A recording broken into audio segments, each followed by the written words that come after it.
Hello, everyone, and welcome to today's lesson. Today, we're going to be talking about perspective taking, and some of you may recognize that term from last year in fourth grade when we talked about taking perspectives. If you remember, we had a couple students from the high school come talk to you guys about that lesson, which was really awesome. So, we're going to talk more about that today and learn more about what it means to take someone else's perspective. Let's get started. So, in class, you guys got the fortune teller sheets that look kind of like this.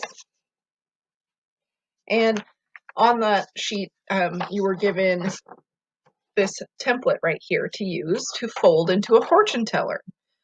So one thing about these fortune tellers is at first you have to be really careful about how you fold them, right? Because there's no crease there yet.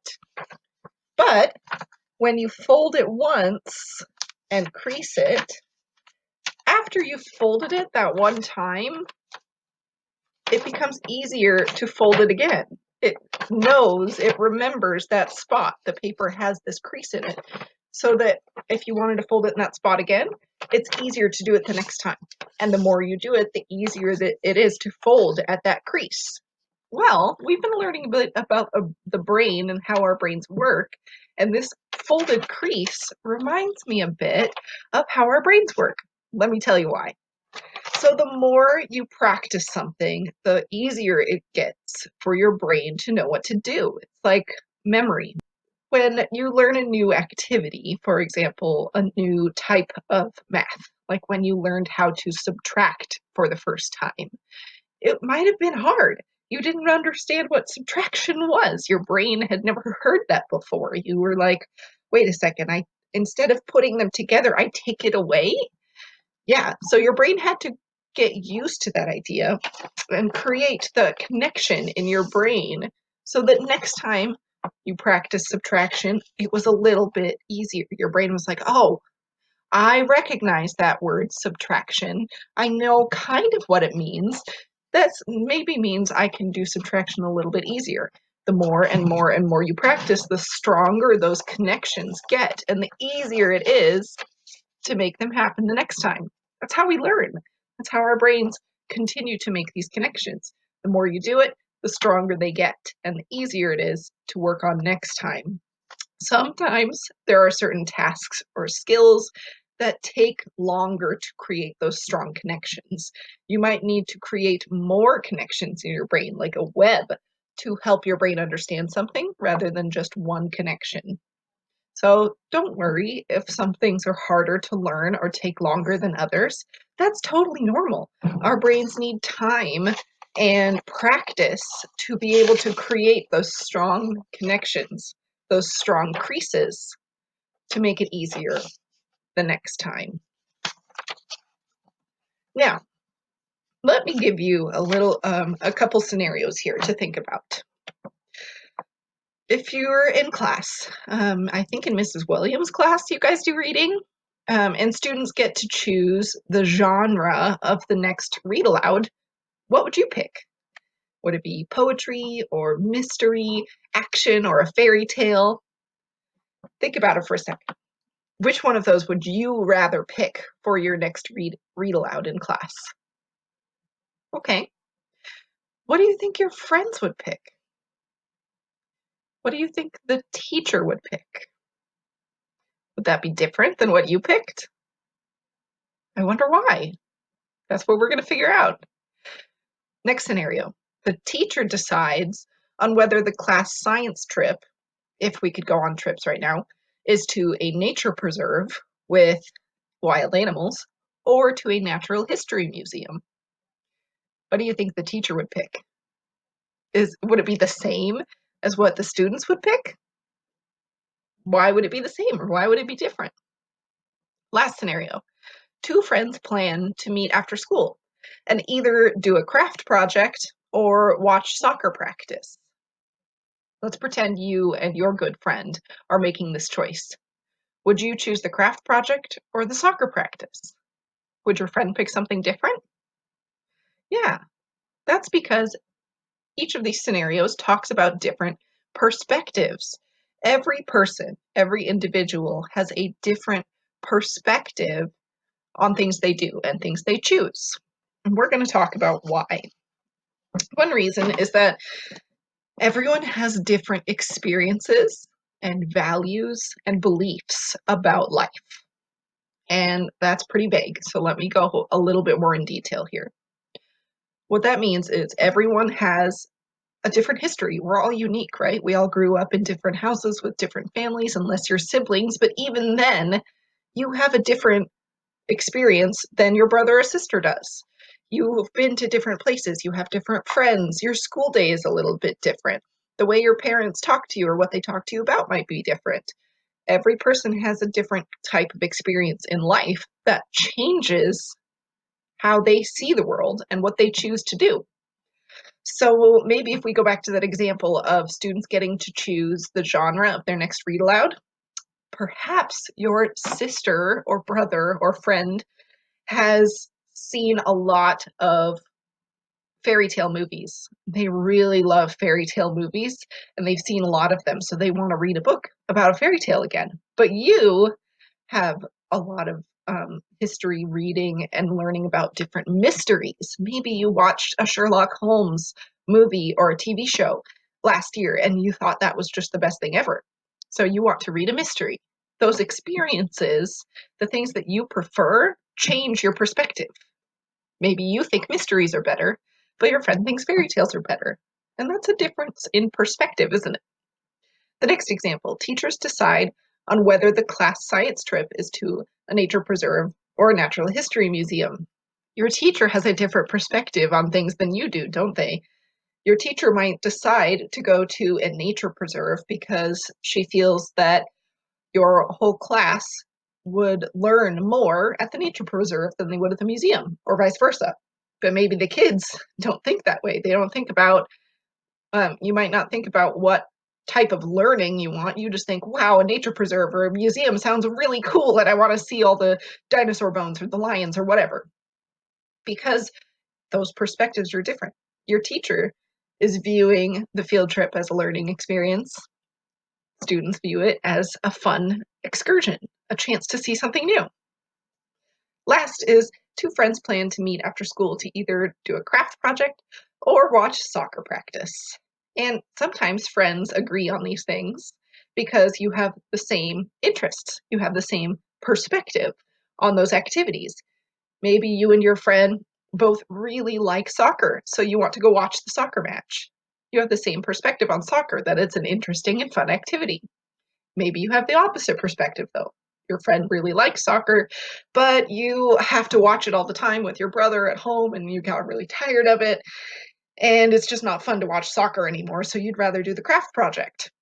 That's a difference in perspective, isn't it? And it's not just about opinions or the way you feel about the things you prefer to do or read. It can be about the way you see things too. So let's move to our next page here. You guys can see in this picture here, perspective is about the way you see things. The two people in the picture are arguing over whether it is a 6 or a 9. Is it a 6? Yes. Is it a 9? Yes. It just depends on how you look at it. What perspective you have. Doesn't mean one person is wrong or right. It means they have a difference of perspective. And that can change, like I said, depending on your beliefs, the things that you know in your heart to be true, your values, the things that are important to you, your interests, the things that you like, and your experiences, the way you grew up, or the things that you did with your family or in school. What experiences or beliefs do you have that affect your perspective and the choices you make? I want you guys to do a little thought exercise for a minute. Think about the experiences or beliefs that you have that affect the way you make choices and the perspective you have. Think about that for a minute. And then I'll maybe give an example.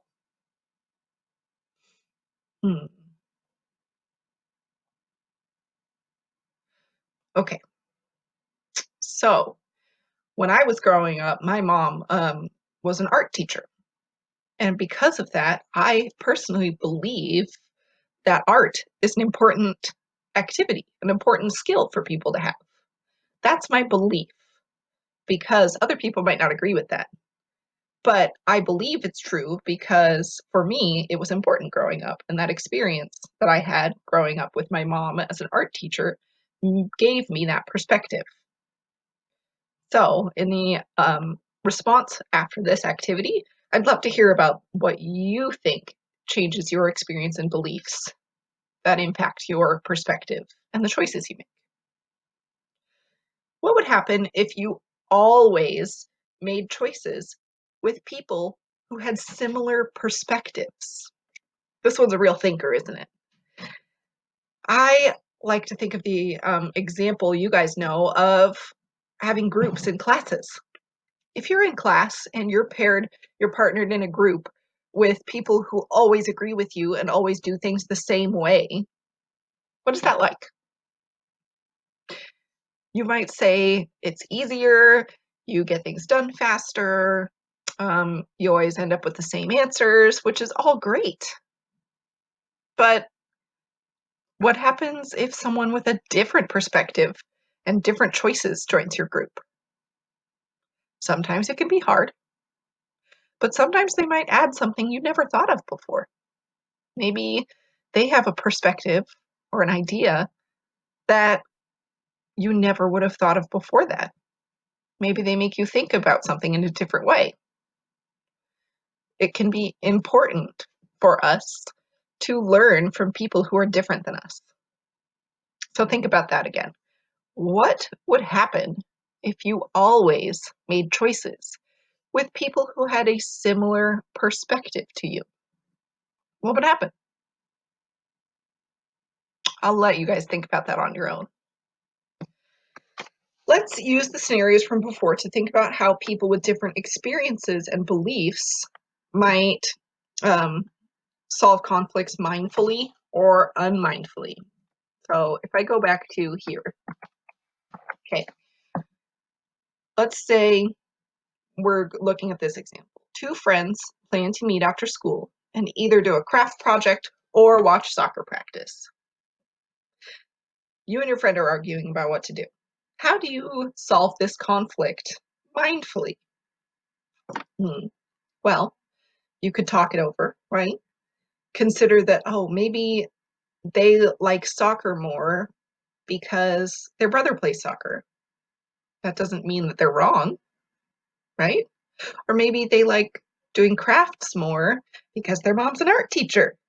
That makes sense, right? They have different perspectives. If you were solving this conflict unmindfully, what would happen? Well, you probably wouldn't be considering the perspective of the other person, meaning you don't think about why they choose the thing they chose to do. So maybe they choose soccer practice, but you just argue about it and you say, well, no, craft projects are obviously way better. Why would you even say that soccer is fun? Ugh, that would hurt, wouldn't it? That would hurt my feelings, even though I'm not a soccer person. But if I was, and someone said, soccer's stupid, why do you even like it? Wow, they didn't even consider my feelings, my perspective that I think soccer's pretty great. So you can solve conflicts mindfully and unmindfully. And one way to make sure you're doing it mindfully is to consider the perspective of the other person. Put yourself in their shoes. Why would they choose that? Why do they think or view things the way they do? What experiences do they have or beliefs that would change their choice? And that would help you solve conflicts more mindfully. All right, guys, we're going to do a little bit of an activity here. We're going to talk about a story that's pretty familiar to most of us.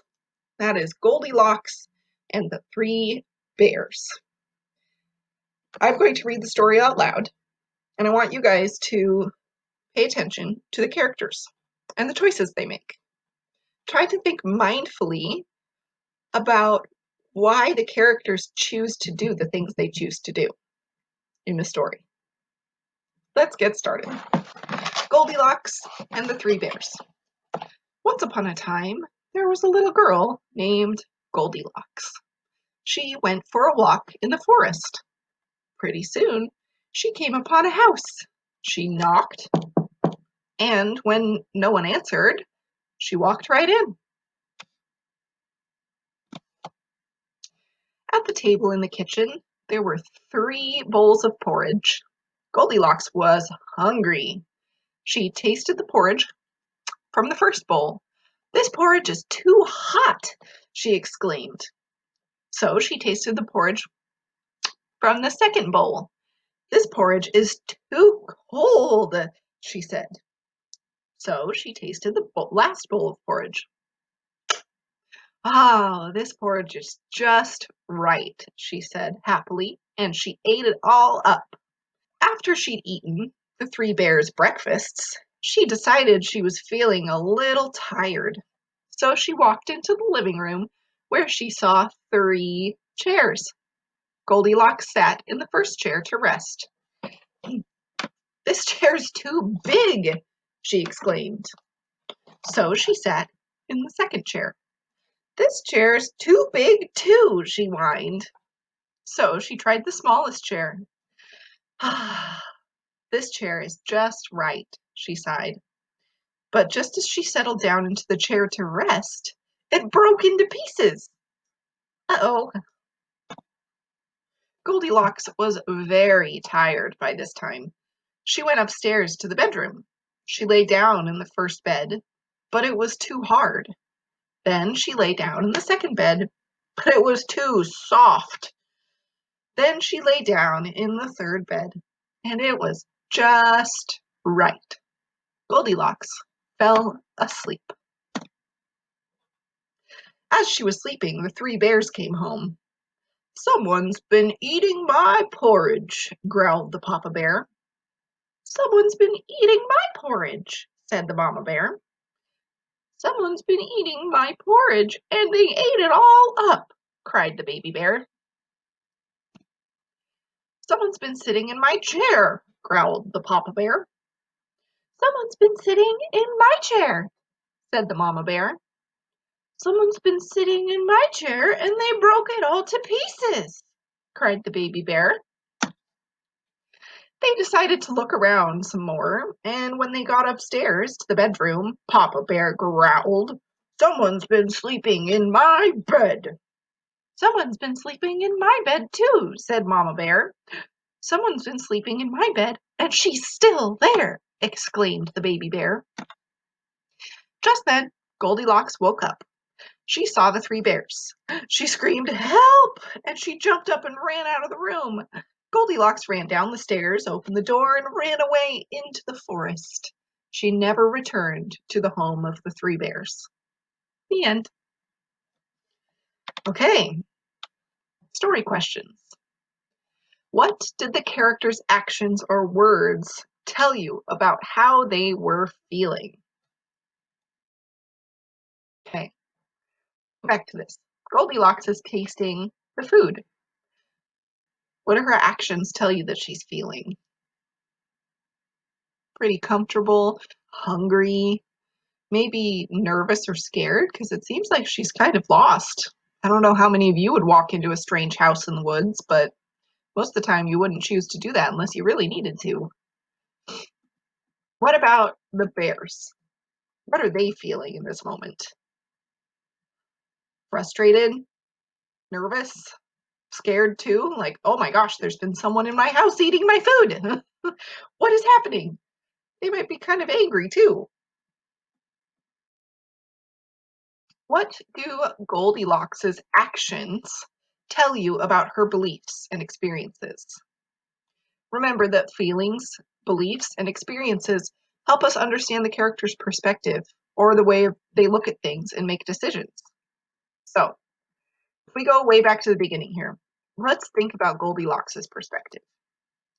Once upon a time, there was a girl named Goldilocks. She went for a walk in the forest. Pretty soon, she came upon a house. She knocked.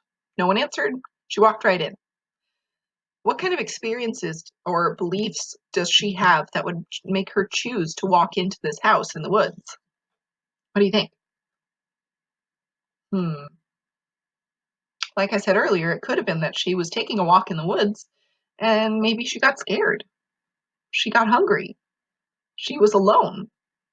Maybe her experiences in the past told her that houses in the woods are safe. Maybe she has friends or a grandma that lives in the woods, like this house. And she thought, oh, that's a safe place for me to go when I need help. Maybe. What about eating their food? What experiences does she have that made her choose to eat these strangers' food? Maybe her belief was that if I'm hungry, others will want to share with me. That's a belief she could have. So she thought, I guess it would be okay if I tried their food. Same with sitting in the chairs and resting in their beds, right? Maybe she has a belief or an experience that taught her that when she needs help, she can do what she needs to do to get help, which in this case was walking into someone else's house and using the things in their home. What about the bears? What experiences or perspectives do the bears have that make them react in the angry way that they are? Remember, as I was reading the story, Papa Bear growled all of the things that he said. And usually things don't growl when they're happy, do they? They growl when they're angry. So let's say Papa Bear is angry. We'll say that's a fact. He's angry. Why is he angry? Maybe, I'm guessing, Papa Bear isn't used to people taking his stuff. He doesn't believe that people should be allowed to take things that aren't theirs. Could be, and that makes him angry. Same with the chairs. Oh no, someone broke the chair. Maybe Mama Bear or Baby Bear's belief is that if you break something, you fix it.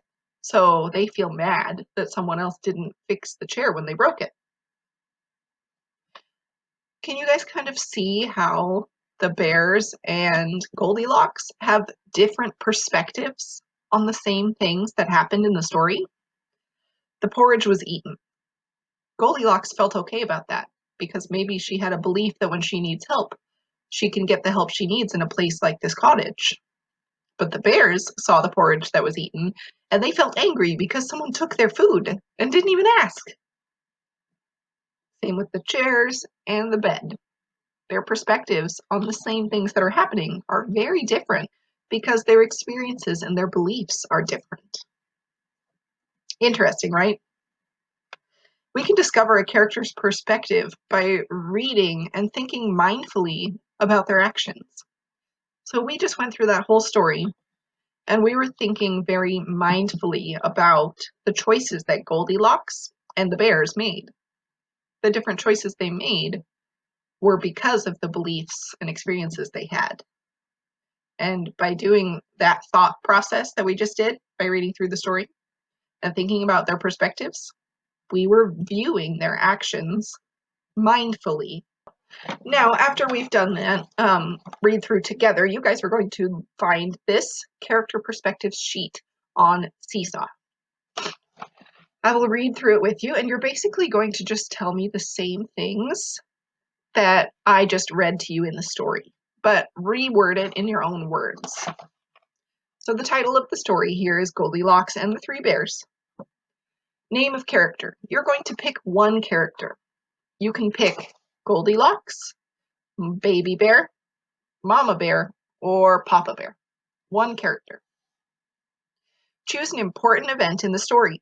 Use what you know about the character's feelings and actions to show his or her perspective. So, the event. You can pick any event in the story. You could pick Goldilocks showing up to the house. You could pick the bed part of the story, or the chair part of the story, or the porridge part of the story, or scaring her out of the house. Any part of the story that you want to talk about that involves both sides. You're going to pick an event. I put an example here that is the bears find Goldilocks in the bed. But like I said, you can pick whatever you want. What do you think your character was thinking and feeling when this event happened? So in this example, the bears find Goldilocks in the bed. Let's say your character was Papa Bear. Well, he's probably thinking, why is this girl in my bed? And he's probably feeling a little angry. Why do you think your character acted the way he or she did? Why do you think Papa Bear acted angry and scared her out of the house? And do you think your character's actions were easy to understand, or could they have been misunderstood? That is referring to thinking mindfully. Do you think that the way they acted is easily understood when we think about it mindfully? Or would it be easy to think unmindfully about what they did? I guess it depends on the story, huh? So you guys are going to fill out this sheet on Seesaw right after this video. Conflict. What can we do? How can we get the bears to see what happened from Goldilocks' perspective? How can we explain the bear's perspective to Goldilocks? I want you guys to just think about this for a minute. You can talk about it with a parent, or you can talk about it with a friend, or you can write about it in your response to this assignment. But think about, how could we convince, or how could we show Goldilocks why the bears were angry? How can we show the bears why Goldilocks chose to do what she did? How would you help them solve this conflict mindfully? Maybe you would talk about the different feelings, experiences, or perspectives that those people have, the bears or Goldilocks. So think mindfully about this. How would you help them solve that conflict? Last, we're going to reflect. When you try to understand something from someone else's point of view, you are taking a different perspective. How is that like or unlike the mindful listening and mindful thinking we've been practicing? Well, if I think back to our mindfulness lessons, we learned that being mindful means taking the time to let your brain really think through what you're feeling, what you're hearing, what you're experiencing, and letting it sink in before you make a choice or you make a judgment. Right?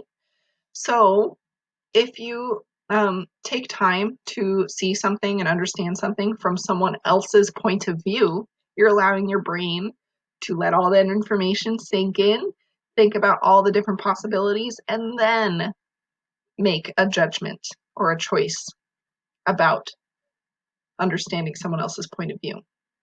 Same thing with the mindful listening we did, right? We listened to that song, The Nutcracker Suite, and we let those notes really sink into our brains. We picked one of those types of instruments and listened very carefully to that specific instrument, which allowed our brain to really think through the way the music was playing from that instrument alone. How might a too quick judgment about what someone says or does tell only part of the story? So, let me give you an example for this one. You're at a recess and you notice someone who is playing by themselves. And you think, wow, why are they playing by themselves? Maybe they want a friend. So you walk up and you say, hey, do you want to play with me? And they say, no, thanks. And you think in your head, oh, well, that was mean. Why wouldn't they want to play with me? Rude. They're just a rude person. That's a pretty quick judgment, isn't it? So why saying that person is rude? Why is that only telling part of the story?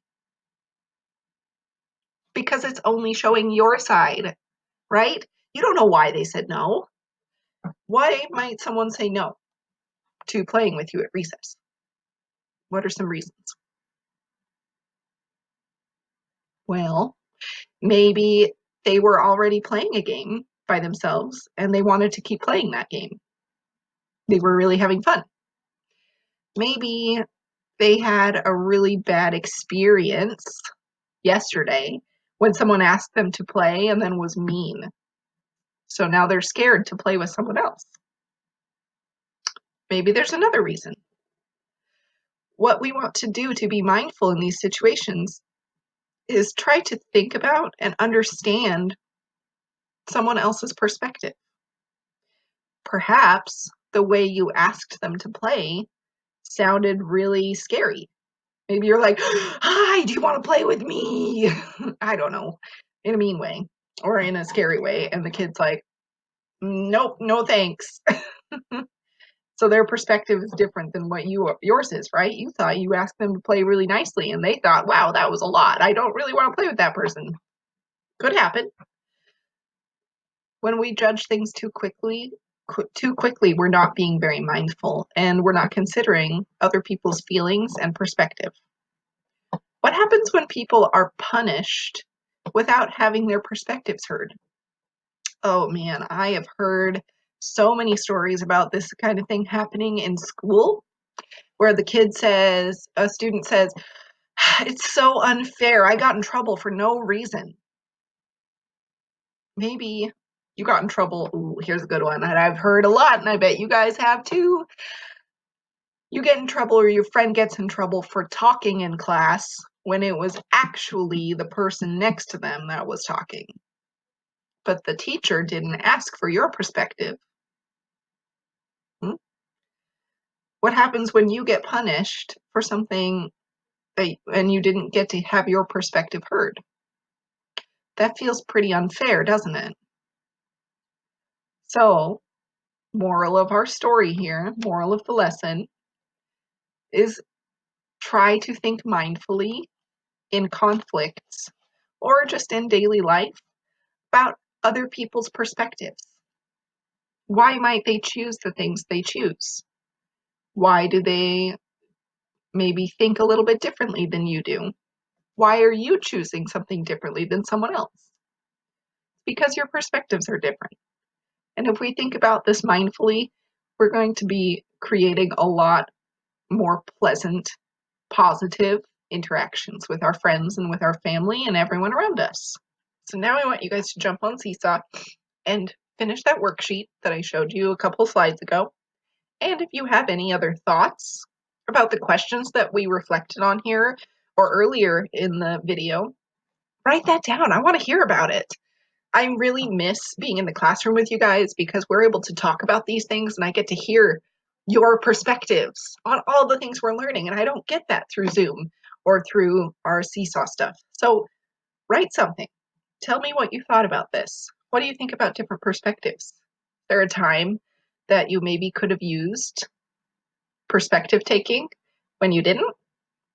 Tell me more. I want to hear what you guys have to say because you are super smart and I love hearing your stories. So tell me your thoughts on perspective taking after you fill out that worksheet. Maybe you can answer some of these questions. All right, guys, thanks for joining me and I'll see you next time. Bye.